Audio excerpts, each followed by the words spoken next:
Peguem suas Bíblias e abram em 1 Samuel, capítulo 30. Eu vou entrar em uma história que eu já contei várias vezes. Na semana passada, mencionei novamente que os dois maiores assassinos na vida da igreja para os crentes são o ressentimento, as áreas com falta de perdão, e o segundo é não saber como lidar com a decepção, não saber como lidar com a perda ou decepção. Eu considero essas duas partes mais destrutivas e prejudiciais daquilo que cada um de nós enfrenta. Todos nós enfrentamos situações em que é muito fácil nos tornarmos amargos e a luta com um estilo de vida de perdão é fundamental, é essencial. Mas o outro é mais sorrateiro, porque a amargura, para mim, parece mais fácil de reconhecer. É mais fácil lutar contra porque eu sei que é do inimigo. Mas às vezes enfrentamos uma decepção e temos esse sentimento que quase nos faz pensar que se trata de humildade, quando na verdade estamos começando a fazer parceria com a descrença. E é fundamental que aprendemos a fazer isso. Vou falar sobre essa história que me inspirou há 40 anos atrás. Lembro-me como eu era um jovem pastor e tive que aprender essa lição sobre como ministrar a mim mesmo. E a história que vamos ver é a do rei Davi, que teve que se fortalecer no Senhor. Não havia mais ninguém. Eu vou ler essa história daqui a pouco. Mas lembro-me, quando eu era um pastor jovem, de certa forma fui forçado a aprender o que nunca havia aprendido a fazer, que era ministrar a mim mesmo. E a parte estranha dessa vida que temos com o Senhor é que há momentos em que Ele cegará os olhos e fechará os ouvidos de seus amigos mais próximos para o clamor do seu coração, para que colocá-lo numa posição de aprender a ministrar a si mesmo. E quando Ele o faz, nunca é por castigo, é porque você está prestes a ser promovido e precisar saber como ministrar a si mesmo nessa época. Se não souber, não será possível confiar você a medida de responsabilidade que Ele gostaria de liberar. Eu vou falar com pais, vou me dirigir aos pais, e nós honramos os pais e os abençoo, mas sempre que lida com a verdade como eu vou lidar hoje, ela se aplica aos pais, mas também se aplica às mães, mas também se aplica independentemente do seu estado civil ou de sua faixa etária. De fato, uma das coisas que eu quero celebrar os pais, eu quero celebrar as mães, como sempre fazemos, também quero celebrar o impacto da vida dos solteiros, também quero celebrar o impacto da vida dos solteiros em nossa igreja,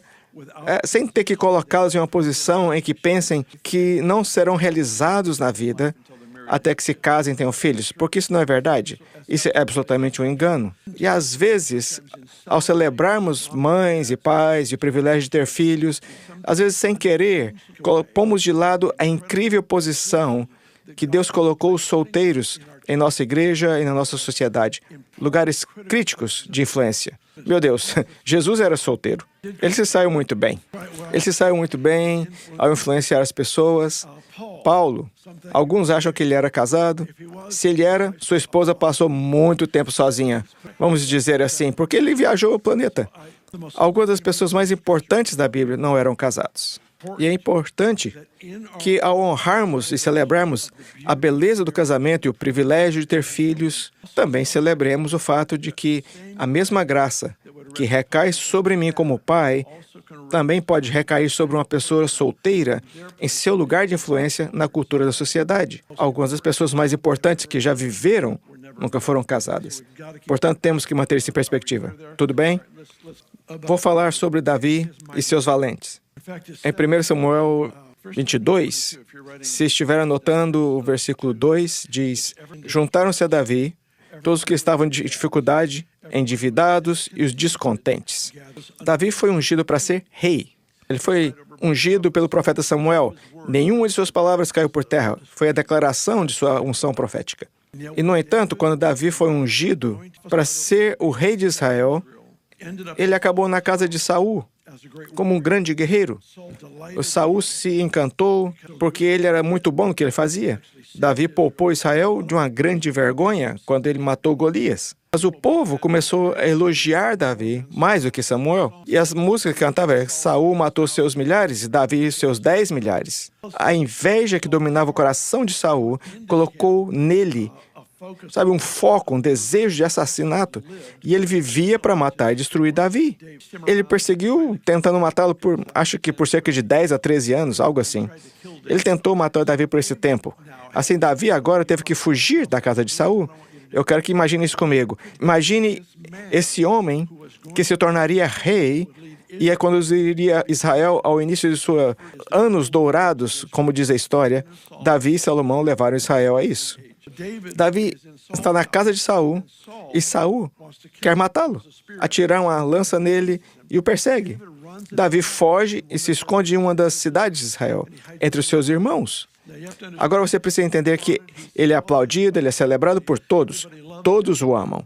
Mas quando Davi perguntou ao Senhor, Deus, esses caras vão me entregar a Saul? Porque às vezes as pessoas o trairão se puderem se beneficiar. Judas? Então ele disse, Senhor, esses caras vão me entregar? Eles receberam a Davi e, no entanto, aqui está o momento em que eles ouvem a história que Saul está vindo e seu exército para matar Davi. E Davi pergunta ao Senhor, eles vão me entregar? E Deus diz, sim, eles vão. E ele foge. E ele então se muda para morar entre os filisteus, o que é irônico, porque ele matou a Golias, o campeão deles. Mas os filisteus eram tão admirados com ele que lhe deram uma cidade, uma das cidades dos filisteus. E Davi, à noite, saía para guerrear contra os inimigos dos filisteus, que também eram os inimigos de Israel, e assim ele saía à noite como esse grande guerreiro e trazia de volta o despojo. E ele tinha todos esses homens. Inicialmente eram 400, acho que acabaram sendo 800. Sei que havia pelo menos 600 em certo momento. Esses caras começaram a se reunir com Davi e eram os rejeitados da sociedade. Eram aqueles que ninguém queria. E essa era a igreja dele. E eles começaram a se reunir em torno dele. E aqui está Davi. Ele é expulso da casa de Saul. Ele é rejeitado por Saul, vai viver com seus próprios irmãos. Ele tem os homens valentes com ele. E Israel, o povo de Deus, rejeita Davi. Ele é rejeitado pela casa do rei, é rejeitado pelos seus próprios irmãos e vai viver entre os filisteus. À noite, ele sai para a guerra. Mas uma certa vez, os filisteus entraram em guerra com Israel e Davi estava indo para guerrear com os filisteus contra Israel. E os chefes dos filisteus disseram, não vamos deixá-lo fazer isso porque ele é um cara muito poderoso. Em algum momento ele pode se virar contra nós e todo Israel vai apoiá-lo e fará dele rei. Assim, os líderes dos filisteus ficaram com medo e rejeitaram a Davi. Davi está sendo moldado para a liderança. Pelas mãos do oleiro chamado rejeição. Ouça com atenção. Jesus ensinou esse princípio. Ele disse, não há profeta sem honra, a não ser na sua terra. Em outras palavras, os profetas recebem honra em todos os lugares, exceto em casa. Por que Deus nos faz aprendermos a ministrar em casa? Para que não nos tornemos viciados a aplausos, mas comprometidos com o propósito. Então aqui, Davi é rejeitado por Saul, ele é rejeitado por Israel e agora é rejeitado pelos filisteus. É um dia mau quando o diabo te rejeita. Davi e seus homens, incapazes de cumprir seu propósito, sair para a guerra, voltam para casa. E quando eles subiram e olharam para a cidade deles, Ziklag, viram chamas e fumaça. E ao se aproximarem, perceberam que os amalequitas haviam entrado e tomado todos os bens que eles tinham, cada pessoa, cada esposa, cada filho, e sua cidade ficou vazia. Eu quero que você leia comigo a história. 1 Samuel, capítulo 30. Começamos no versículo 1. Quando Davi e seus soldados chegaram a Ziklag, no terceiro dia, os amalequitas tinham atacado a Ziklag e haviam incendiado a cidade. Levaram como prisioneiro todos que lá estavam, as mulheres, os jovens e os idosos. A ninguém mataram, mas os levaram consigo quando perseguiram o seu caminho.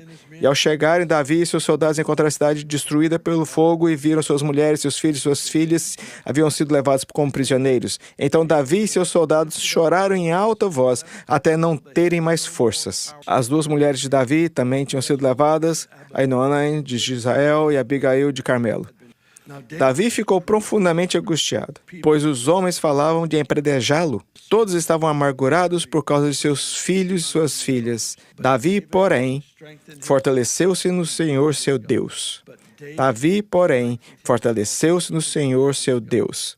Versículo 7. Então Davi disse ao sacerdote Abiatar, filho de Aimeleque, traga-me o colete sacerdotal, a ferramenta que eles usavam para saber a vontade de Deus. Estavam buscando a vontade de Deus. Abiatar trouxe a Davi. Versículo 8. Davi perguntou ao Senhor, devo perseguir esse bando de invasores? Irei alcançá-los? E o Senhor respondeu, persiga-os. É certo que alcançá-la e conseguirá libertar os prisioneiros. Entenda isso. Os homens de Davi, esses rejeitados da sociedade, digamos que 600 deles, juntaram-se a Davi.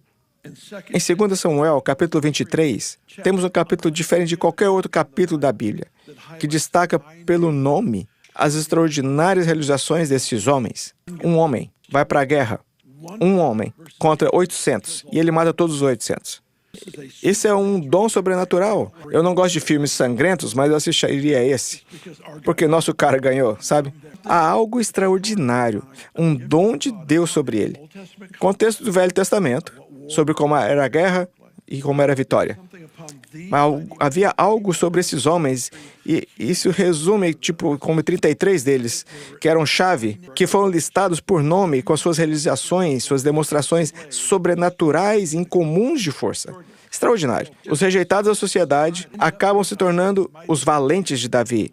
E ao ler a história, esses são o alicerce, esses homens são o alicerce do reino de Davi. Esses são as pessoas que são confiadas responsabilidades extraordinárias, grandes atribuições que lhes são dadas para a segurança e o bem-estar da nação de Israel. Quando Israel entrou nos anos dourados, esses valentes foram fundamentais para levar ao lugar de vitória, de triunfo e de importância. Mas entre a estupidez, o fracasso, a incapacidade de serem bem-sucedidos na vida e a tarefa final de serem o alicerce de um reino que representava o próprio céu, entre isso havia um momento decisivo. E esse momento decisivo é encontrado aqui, em 1 Samuel 30. Davi foi rejeitado por Saul. Davi foi rejeitado por Israel. Davi foi rejeitado pelos filisteus. E agora, ele é rejeitado pelos homens que lhe devem a vida. É difícil imaginar como esse rei se sentiu. Ele havia sido profetizado para ser rei. Não sei você, mas eu começaria a me perguntar, será que eu ouvi direito? Isso não parece que o que eu ouvi do Senhor está se cumprindo? A oposição está ficando cada vez mais forte, dizendo que aquela palavra não estava certa. E aqui está um cara que passou por essa série de rejeições. Não estamos falando de um fim de semana ruim. Não estamos falando de um momento desafiador. Estamos falando de 13 anos sendo perseguidos por um homem louco. E então, a gota d'água foi que agora tem 400, 600 homens que estão muito desanimados. Eles seguiram sua visão por um tempo, eles estiveram com você, isso os beneficiou, mas agora não conseguem nem se lembrar de alguma coisa boa que tenha acontecido e começam a falar entre si, vamos matar Davi. Davi se encontra sozinho. E sei que isso é difícil de explicar e entender, porque 90% de nossa vida é fortalecermos uns aos outros. 90% da nossa vida, esse é um número arbitrário.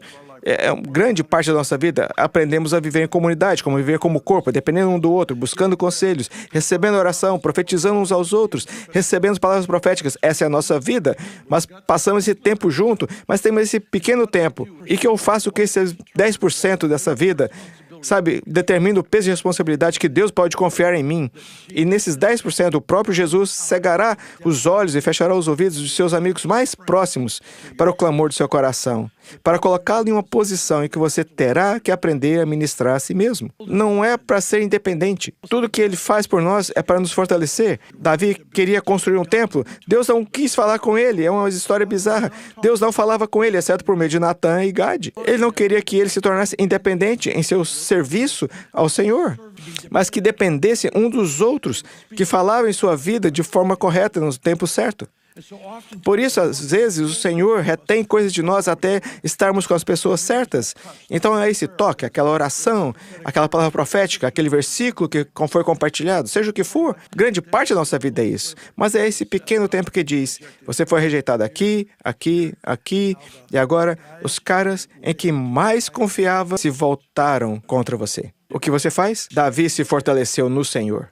Me lembro como um jovem pastor e tive que aprender isso. Senti-me encorajado quando li essa história na Bíblia e o que era exigido de Davi. Não nos dá passos a seguir, acho que não é uma fórmula, mas devemos reconhecer os tipos de coisas que nos afirmam, que nos fortalecem. Devemos ser capazes de olhar para trás em nossa vida e dizer, quando eu enfrentei isso, Deus, o Senhor profetizou, o Senhor me deu essa palavra, eu estava lendo a Bíblia, o Senhor falou comigo, e aprendemos os caminhos do Senhor, analisando nossas próprias histórias, quando estamos em falta e quando estamos em abundância, o que foi que nos trouxe vitória? E para mim, eu me lembrei, percebi que sempre que eu estava com problemas, onde eu estava passando por coisas pelas quais eu não tinha resposta, eu não sei o que fazer. Sabe, eu não sabia o que fazer, eu orei, clamei ao Senhor, jejuei, faço tudo o que eu sei fazer, mas não estou recebendo uma resposta, não estou tendo vitória. E aprendi em uma época específica esse conceito de me fortalecer no Senhor e o que isso significava. E o resultado foi que descobri que há 3 coisas que foram fundamentais para mim, que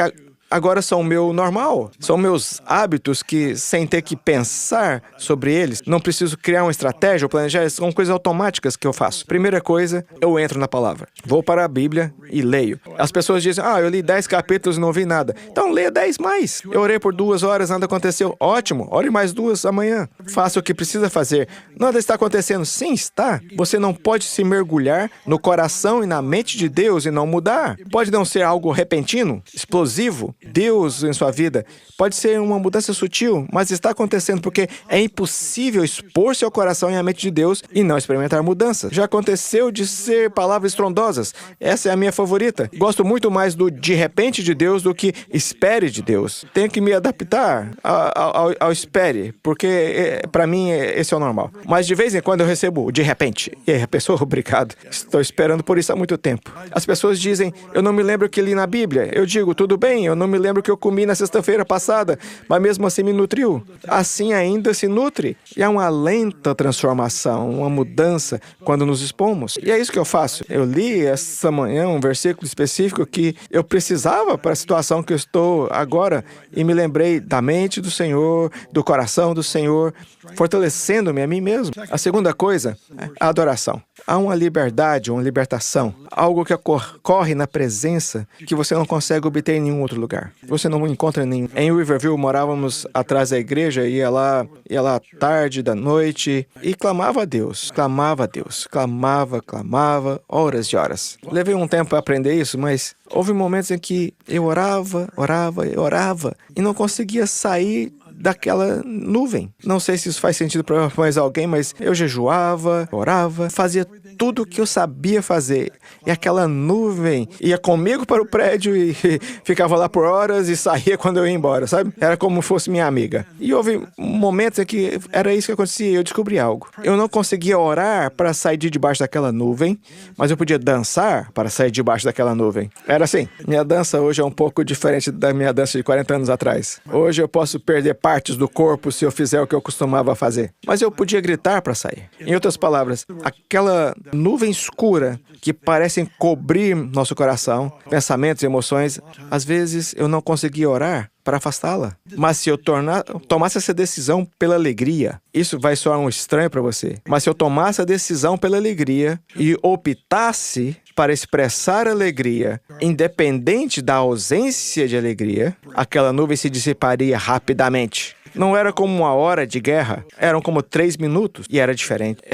Era um recomeço, era um jogo completamente diferente. E aprendi que qualquer pessoa pode abaixar a cabeça e cantar Tu és digno. É fácil abaixar a cabeça e reconhecer o valor de Deus, mas ainda se sentir mal com a sua própria vida, sua situação. Mas é difícil se alegrar e permanecer assim. É difícil continuar acreditando em uma mentira quando você escolhe a alegria. Às vezes, essa expressão de alegria, o ato voluntário de alegria, é a maneira mais rápida de sair dessa nuvem de opressão, de dificuldade, porque você está escolhendo alegria. E o que é escolher alegria? Eu acho que às vezes é a maior expressão de fé. É a maior expressão de fé. A terceira coisa, isso quase soa contraditório ao fortalecer a si mesmo, mas a cura na comunidade. Novamente, 90% da nossa vida, se tem uma dificuldade, vai até um amigo, confessa, pede ajuda, ele ora por você, profetiza, te dá palavras, amigos te ligam e dizem, eu estava pensando em você hoje, eu tenho um versículo para você. Essa é a maior parte da nossa vida e eu gosto disso, eu sou grato por isso e provavelmente eu estou vivo porque isso é a grande parte da nossa vida. Mas a essa parte, considere o que eu vou dizer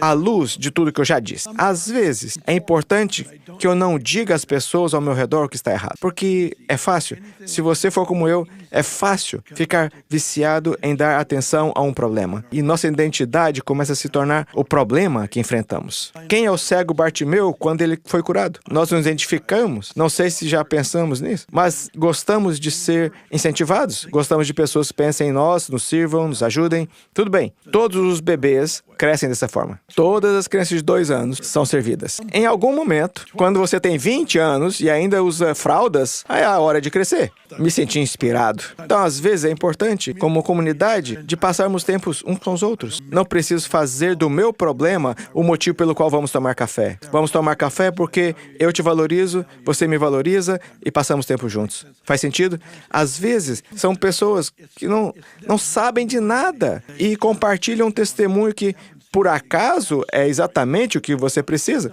Não é porque eles estão tentando te ajudar, é o fato de eles estarem em Cristo, amando você, que trazem exatamente o que é necessário para te tirar dessa situação. Fortaleça-se, assuma a responsabilidade por sua própria força. O que acontece depois? Davi perguntou ao Senhor, devemos perseguir esse inimigo? Acho que já confessei isso antes, acho que a minha falha mais frequente em meu papel como líder e discípulo, como filho de Deus, é que muitas vezes presumo que sei o que Deus quer que eu faça. Vamos ver em termos bíblicos. Davi está enfrentando um inimigo. Será que Deus quer que ele derrote o inimigo? É claro que sim. A coisa errada seria presumir que era a vontade de Deus. Em vez disso, Davi faz a coisa inteligente, que é, vemos vez após vez, ele vai diante do Senhor, com aquilo que ele poderia assumir que seria a vontade de Deus, ele chega diante de Deus e diz, Deus, devo perseguir? E se eu fizer, vou vencer? E o Senhor diz, sim, persiga, você vencerá e recuperará tudo. Aqui está a parte que você precisa entender. Davi não é um líder inseguro. Digamos que se vocês são as pessoas que querem me apedrejar e eu sou Davi. Eu sou um pouco irritado, não sei porquê. Davi poderia facilmente ter usado sua posição, seu sucesso com esses caras durante todos esses anos. Ele poderia facilmente ter usado isso como um argumento para explicar por que eles deveriam a ele a vida. Mas não há nada disso, não há nada de vergonha, não é nada de envergonhá-los para manipulá-los a um senso de coragem ou obrigação de ajudar Davi com a sua visão. Não há nada disso. Davi se fortalece no Senhor, ele pede para trazer o colete sacerdotal, ele se apresenta diante de Deus, Deus diz o que fazer. Então, basicamente, ele se aproxima dos homens que estavam falando de matá-lo e diz, vamos, temos esposa e filhos para cuidar. E de alguma forma, com aquela batida do tambor de Davi, os homens começaram a deixar todas as bobagens que eles estavam pensando e começaram a marchar de acordo com a batida desse tambor, porque eles são dessa tribo. E Davi colocou sua visão, seu compromisso, sua verdade, colocando isso neles e tiraram eles da depressão. E esses homens, os rejeitados, que se tornaram os alicerces de um reino, tiveram um momento decisivo. E o momento decisivo foi, vamos matar Davi ou vamos seguir sua missão? Porque a missão dele é a nossa missão. E há algo sobre o propósito divino. Hoje homenageamos os pais e mães, e eu sempre quero fazer isso. Mas ao homenagearmos os pais hoje, há certas coisas que devemos transmitir, incutir na vida de nossos lares. E mesmo que seja solteiro e tenha muitos amigos, ainda há coisas que você pode fazer para transmitir isso às pessoas. E uma delas é a identidade. A segunda é propósito. E a terceira é destino. E a quarta é a consciência de recursos ilimitados. Temos acesso a tudo que Deus nos prometeu para realizarmos o que Ele nos designou a realizar. E muitas pessoas se afundam na depressão apenas porque não descobriram seu propósito. Eles não sabem o que eles deveriam estar fazendo. Persiga-os. É certo que os alcançará e conseguirá libertar todos. Adoro essa história por uma série de motivos, mas um que é fácil de esquecer é que Davi foi chamado para ser rei. Ele está passando as circunstâncias mais infernais pelas quais se pode passar como um líder. E ele acaba sendo rejeitado. Ele enfrenta essa última grande decepção. Seus próprios homens se voltarem contra ele, ele supera isso, ele chega a esse ponto de recuperar tudo. Na cena seguinte, ele se torna rei. Na cena seguinte, Saul é morto e ele é nomeado rei. Eu gostaria de sugerir que o tipo de homem que Deus queria que liderasse Israel não seria governado pelos sucessos ou fracassos das pessoas ao seu redor. Saul não conseguiu lidar com o sucesso de Davi. Outros líderes na história de Israel não conseguiram lidar com os fracassos das pessoas ao seu redor. Mas Davi já havia passado pela provação e suportou tudo como um homem que buscaria o Senhor de qualquer maneira. E ele se fortaleceu, recuperou seu propósito e conduziu um grupo de pessoas à vitória. Na cena seguinte, ele se torna rei. Gostaria de sugerir que aprender a ministrar a nós mesmos é a chave para a nossa promoção. Por favor, fique de pé. Essa é a minha oração, que todos aqui, cada um de nós, aprenda em níveis ainda mais elevados o que é ministrar a nós mesmos. Há esse tema altruísta na igreja que é de natureza anticristo. Não é cristão de forma alguma. Quando Paulo estava dando uma palavra à igreja em Éfeso, quando ele deu uma palavra a Timóteo, ele disse, cuide de você e do seu ensino. Quando ele falou com os anciãos em Éfeso, cuide de você e do rebanho. Ele sempre colocava, cuide de você primeiro. Porque, como diz a aeromoça, no caso improvável de precisarmos de oxigênio, máscaras cairão do teto, coloque primeiro em você e depois naqueles que ao seu redor que precisam de ajuda. Há algo no fato de aprendermos a ministrar nós mesmos que nos coloca em posição de mostrar o melhor das pessoas ao nosso redor. É por isso que Deus nos chamou. Todos aqui, não importa se você tem 12 anos de idade, todos aqui receberam a missão e o privilégio de fortalecer outras pessoas. Pai, eu oro por essa graça. Vem em nossas vidas de uma forma que nunca conhecemos antes. E que o Senhor nos ajude a lembrar e destacar as coisas que são úteis e necessárias para fortalecer nossa própria vida. Oro para isso pela honra e nome do Senhor Jesus. Agora eu quero pedir a todos que se mantenham em seus lugares por um momento, em respeito à oportunidade que as pessoas têm de conhecer Jesus. Se alguém aqui que nunca tem se comprometido com Jesus, não sabe o que é nascer de novo, o que é Deus te mudar de dentro para fora, essa nunca foi a sua experiência, mas você quer ser um discípulo de Jesus, você quer saber o que é ser perdoado do pecado, se esse é o seu caso, levante a mão onde está e faremos um acordo com você. Todos nós já fizemos isso. Isso já foi feito por cada um aqui. E se tiver alguém que diga, eu quero entregar minha vida a Jesus, levante a mão. Faço o mesmo convite à nossa comunidade online. Que Deus abençoe. Mais alguém? O Evangelho de Jesus Cristo é a boa notícia. É o fato que Jesus tornou o nosso lugar pela punição do pecado, para que pudéssemos entrar no seu lugar de vida eterna. Convido agora a se voltar o seu coração para o Senhor Jesus e dizer, te recebo como meu Senhor Salvador. Deixo todas as partes da minha vida que não te honram e vivo intencionalmente para servi-lo, honrá-lo, para celebrar como meu Senhor e meu Salvador.